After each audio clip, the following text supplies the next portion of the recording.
Bueno, yo soy Ángeles Mencía, soy investigadora del CIEMAT. Y bueno, mi background es yo hice la tesis en genética molecular humana en sorderas, en el Hospital Ramón y Cajal, con el doctor Moreno, con el doctor Felipe Moreno y con Miguel Ángel Moreno. Y bueno, yo me dedicaba básicamente a diagnosticar molecularmente las sorderas genéticas. Entonces así encontramos varios genes nuevos, y entre ellos un microRNA, que fue el primero que se describió asociado a una enfermedad genética hereditaria. Y después, pues me moví, después de hacer la tesis, me moví al CIEMAT, al grupo de Fernando Larcher y Marcela del Río, y seguí diagnosticando en epidermolisis bullosa, que es en lo que más estábamos trabajando. Me dediqué más al diagnóstico de esa genodermatosis. Y bueno, también empecé mi andadura en la terapia génica de la mano del doctor Rodolfo Murillas, que bueno, hicimos muy buena conexión, y como a mí me gusta mucho trabajar con el cortapega de las letras, como ha dicho Rogelio, de los genes, pues nos empezamos a dedicar a eso.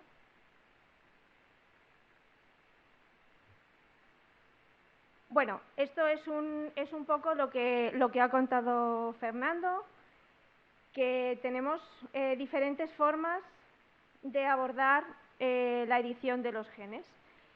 En lugar de meterlo, como han hecho la gente de Crystal Biotech con el virus del herpes, para dejarlo de manera, se llama episomal, porque se queda en una molécula aislada y no se replica con las células, con lo cual el efecto se va perdiendo paulatinamente. La edición lo que va a hacer es cambiar las letras de los genes. Lo que queremos hacer nosotros es cambiar esas letras a voluntad. Donde esté el problema, ir a cambiarlo. Entonces, por ahora, lo que podemos hacer es, con las nuevas herramientas que tenemos, es cortar y dejar que la célula repare sola. Y entonces así lo que genera es algunos problemas, algunas inserciones, deleciones, faltan letras, sobran letras, y eso a veces nos ayuda porque podemos utilizarlo para entender qué hacen los genes. Estropeamos la proteína y vemos qué pasa en las células, que no hay efecto, que es un efecto controlado. Y así después podemos ir a curarlas. Otra manera que tenemos de hacer es cortar con esas herramientas y después darle a la célula una molécula de ADN para que ella la utilice para reparar o para insertar. Y esta última, que está basada en esta primera que os he contado, consiste en cortar dos veces. Es eliminar un trozo que a la célula le está molestando, para poder hacer una proteína que funcione bien, o que funcione relativamente bien.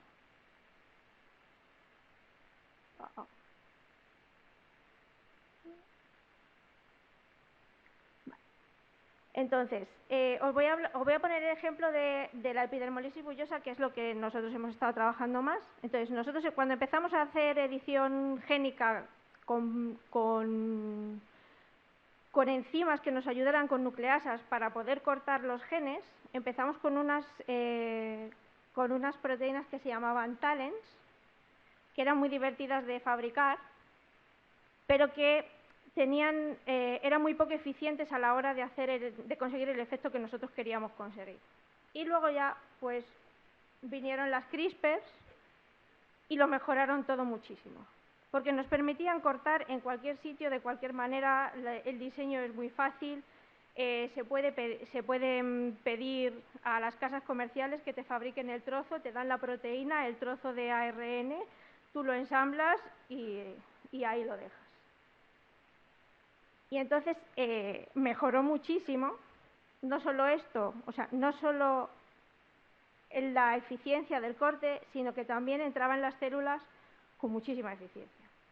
Y con eso conseguimos, en este caso, esto rojo que se ve es el marcaje de colágeno 7, que las células del paciente no expresa, y sin embargo aquí lo conseguimos recuperar eliminando un pedacito, que es donde está la mutación, eliminando este exón, que es donde está la mutación, conseguimos que se recupere casi en el 80% de las células. Esto ex vivo, por supuesto, en una placa de cultivo. Entonces,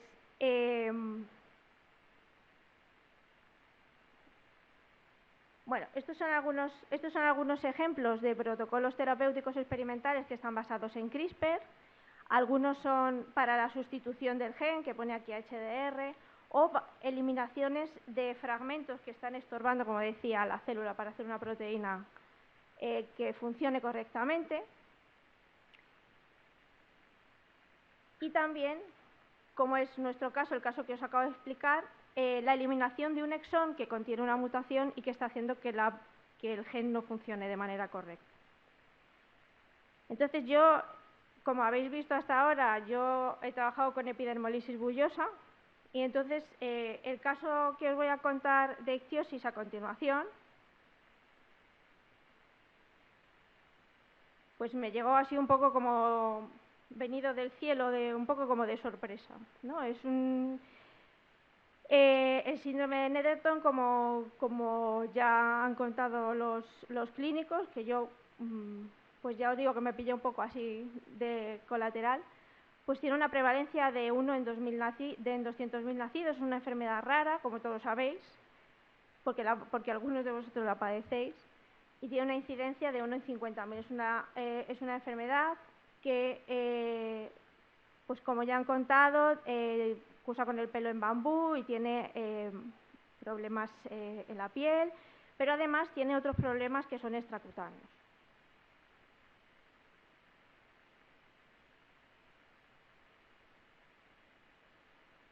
En cuanto a la genética molecular de la enfermedad, pues mutaciones en el gen SPIN5 que generan la ausencia de otra proteína que se llama lectin. Las mutaciones están distribuidas por todo el genoma, o sea que no hay ningún sitio donde puedas ir a por ella.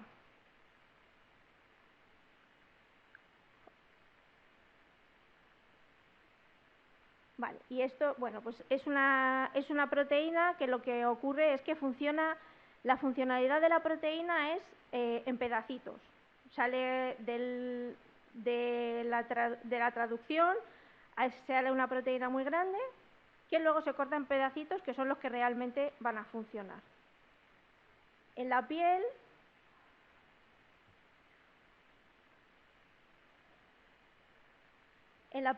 lo que están haciendo es inhibir a unas proteasas que lo que hacen es que cuando los queratinocitos llegan al final de su diferenciación, se descame la piel. Entonces están jugando ahí como un poco a piedra, papel, tijera, y entonces llega un momento en que gana la tijera. Digamos que el lecti sería la piedra que está aplacando las tijeras, pero si el lecti no funciona, al final acaban ganando siempre las tijeras y se produce un problema en la diferenciación de la piel y por tanto la descamación. Este es el paciente que nos llegó de Sant Joan de Déu, nos lo mandó Asunción Vicente y tenía se le hizo una histología y presenta pues una capa de una hipertrofia de la piel, no tiene lecti, no tiene expresión de lecti, como podéis ver aquí, no está la señal oscura que marca la presencia de la proteína y vino pues solamente con un alelo descrito, como ha dicho Rogelio. A veces pues las cosas salen fáciles, que el alelo es conocido y enseguida se ve porque está en la secuencia dentro de un exón o cerca de un exón y entonces enseguida se ve, pero el alelo paterno pues no venía identificado. Entonces, como yo vengo de la parte del diagnóstico molecular, pues dije, pues esto no se puede quedar así, yo tengo que saber qué hay aquí. Entonces, como ya le habían analizado el ADN genómico, pues, y teníamos células del paciente, pues decidimos ir un paso más allá y ir al mensajero que va entre la cocina y el núcleo, entre las mesas y la cocina. Entonces miramos este mensajero y lo que encontramos fue que la mutación que ya estaba descrita, pues le faltaba un exón, le faltaba un trozo. O sea, la mutación que estaba en el ADN, cuando pasaba el mensajero, hacía que le faltara un trozo. Y el siguiente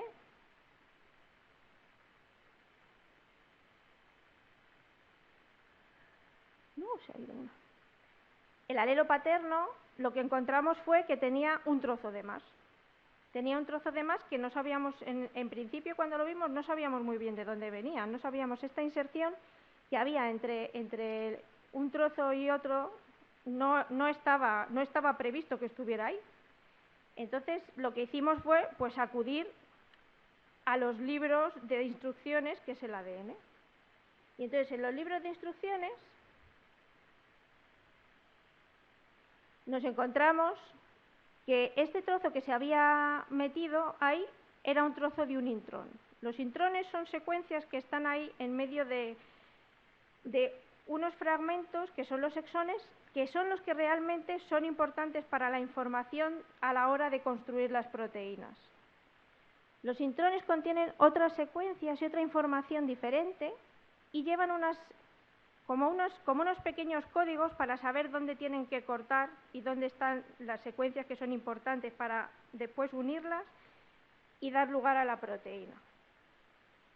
Entonces, aquí lo que encontramos fue que teníamos 13 variaciones que eran diferentes en el padre y en la madre.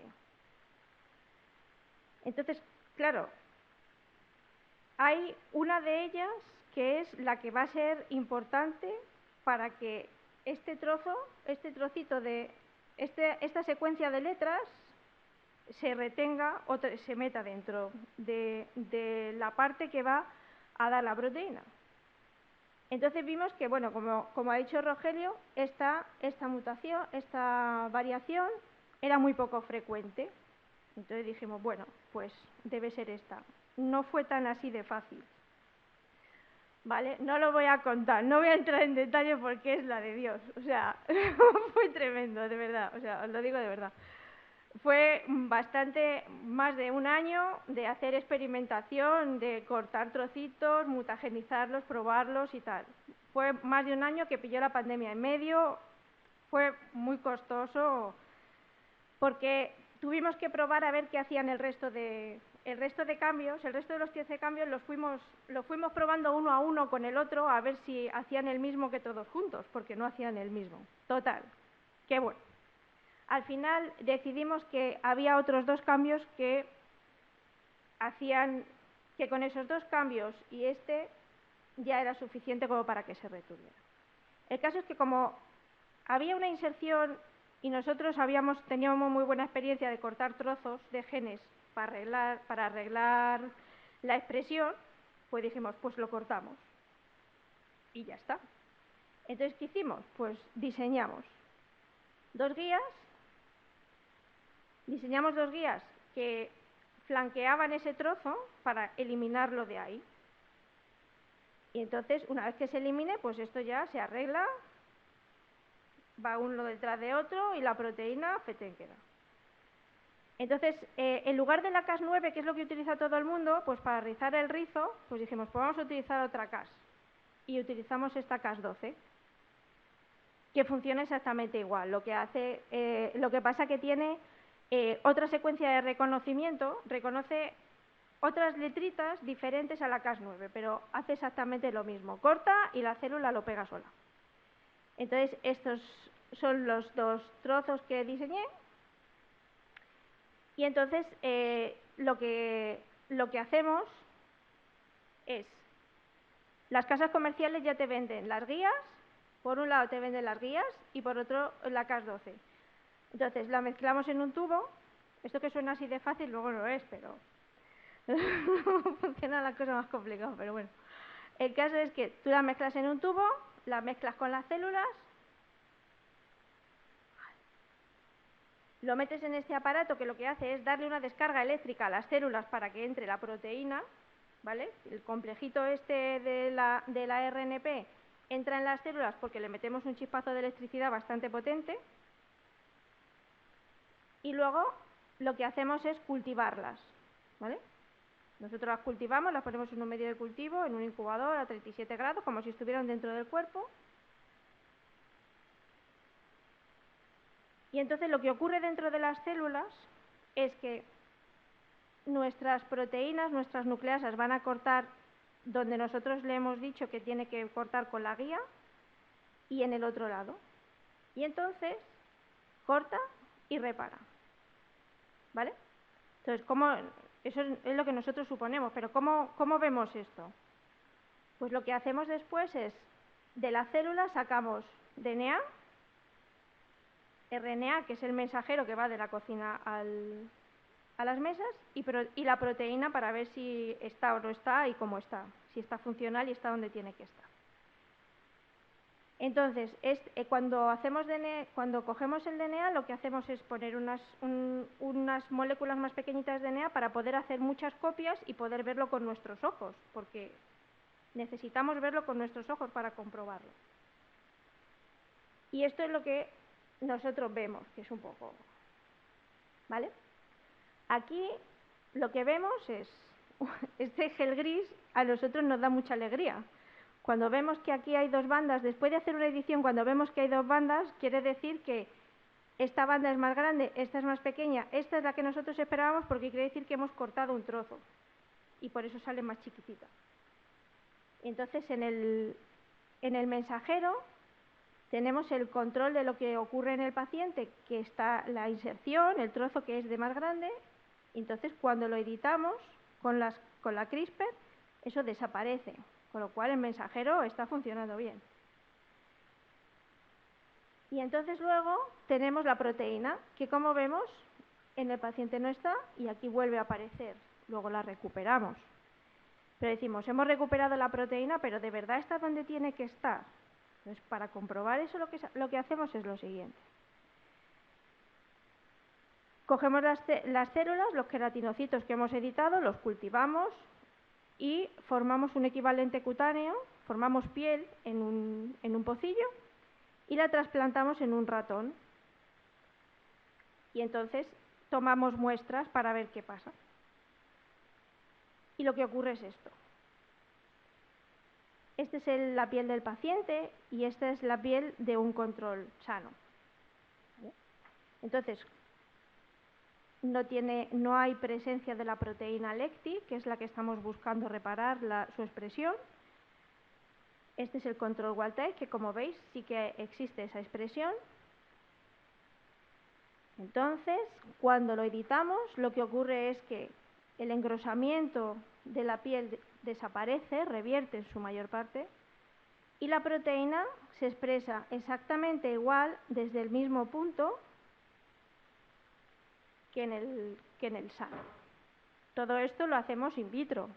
Entonces, esto lo hemos hecho con una línea celular inmortalizada. A partir de las células del paciente podemos hacer que esas células crezcan de manera indefinida, pero no es lo ideal. Lo ideal es hacerlo en las células del paciente según salen.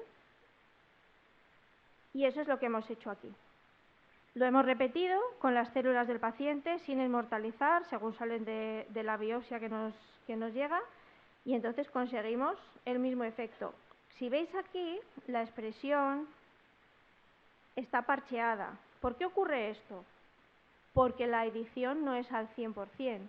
El 100% de las células no están editadas o corregidas, o pueden tener una edición que no corrija, pero sí que en su mayoría tenemos la corrección y la recuperación de la expresión de la proteína en el paciente, en sus células primarias.